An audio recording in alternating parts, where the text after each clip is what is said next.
One of the reasons given for why it was okay for the US and the UK to attack Iraq, and it was okay for the US and UK to attack Afghanistan, and it was okay for Israel to attack Palestine, one of the reasons given for why these attacks are justified is what I believe Sam Harris called it the noble cause. But basically the argument given is that, well, when we went in to Iraq, we had a good intention. Our intention was to bring democracy and liberalism and Western values. When we went into Afghanistan, well, they don't know how to treat women over there, so we're going to show them how to treat women by carpet bombing all the women. And now with Israel against Palestine, the argument is, well, we have noble intentions. Those guys have bad intentions. They want to wipe all Jewish people off the face of the earth. Hamas have bad intentions. They want to wipe Jewish people away. Just like the Iraqis wanted to destroy all of the West with their weapons of mass destruction. The argument here is because our intentions as Western powers are noble, it's more justified for us to attack those countries. And because their intentions are evil, they want to impose the Sharia on us, or they want to wipe Jews off the face of the earth, or they want to fill in the blank, oppress women or something.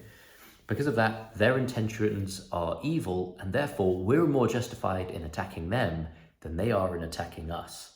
There could be a spiritual argument to be made here. In fact, in our tradition, in the Islamic tradition, the Prophet, peace and blessings upon him, said, "Innamal a'malu binniyah."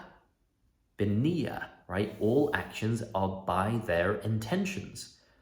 Whoever intends to migrate for the sake of Allah and His Messenger will get what they intended, and whoever intends to migrate for the sake of worldly gain or to marry a woman will get only what they intended. So you might think, wow, do they have a point does Sam Harris have a point with this noble cause argument? My answer is no, not at all, and I'll tell you why. In the Islamic tradition, the perspective I'm coming from, the only one who can actually judge someone's intention is God, Allah, because you can't look into my heart. You don't know why I'm really doing something. You just know why I say I'm doing something. But here's the problem with that.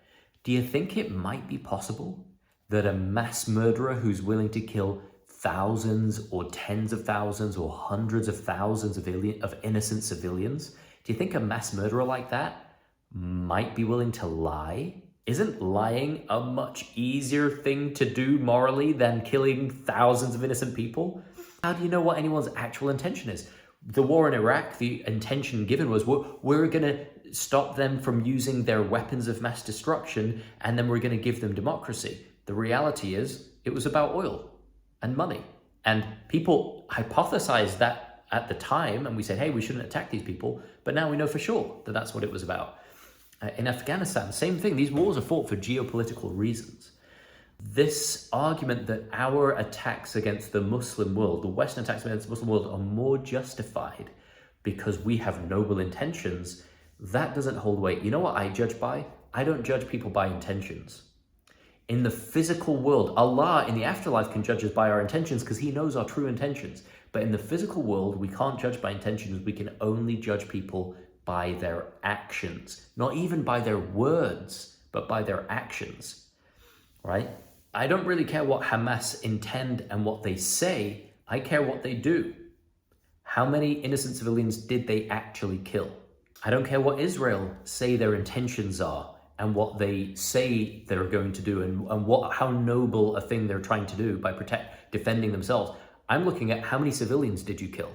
When I look at trying to figure out the moral cause of who was in the right and wrong when the US and UK attacked Iraq, well, the US and UK killed hundreds of thousands of innocent people. I don't care what you say your intention was.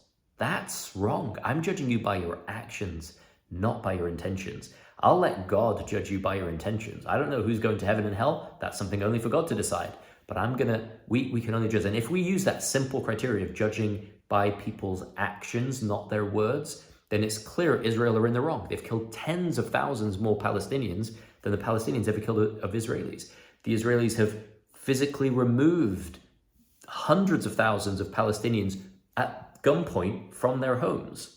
using brute force against international law. I'm going to judge you by your actions, not by your intentions and your noble words. It's clear in the Middle East conflict that ethnic cleansing has occurred, right? Spiritually, Allah will judge people by their intentions. But in this world, when I have to interact with people and decide who I'm going to vote for, there's no way I'm voting for Labour after they essentially supported Israel's genocide against Palestinians. There's no way I'm supporting the Conservatives either. There's no way anyone in the US should be, if they've got any moral conscience, should be supporting the Republicans or the Democrats, given that both are absolutely funding a genocide, right?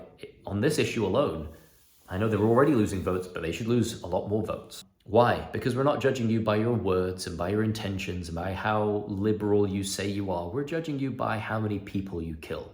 Simple criteria. How many innocent people are you willing to kill? That's what I'm going to judge you on. And by that standard, things become very clear. Now, if you want a deeper spiritual understanding, if you want to connect with Allah, become your best self, learn how to deal, raise your consciousness so that we can raise the consciousness of humanity together, no matter how crazy the world gets. If you want peace in the whole world and you want to start by creating peace and love and a higher level of consciousness in your own heart and mind, then go check out the next video that is going to play soon, and go to my website, mamoonyusuf.com, and watch the Switch Masterclass, which is designed to connect you with Allah, turn you into your best self, and enhance all of your relationships as a result. Until the next time, may the peace, love, and blessings of Allah be with you always.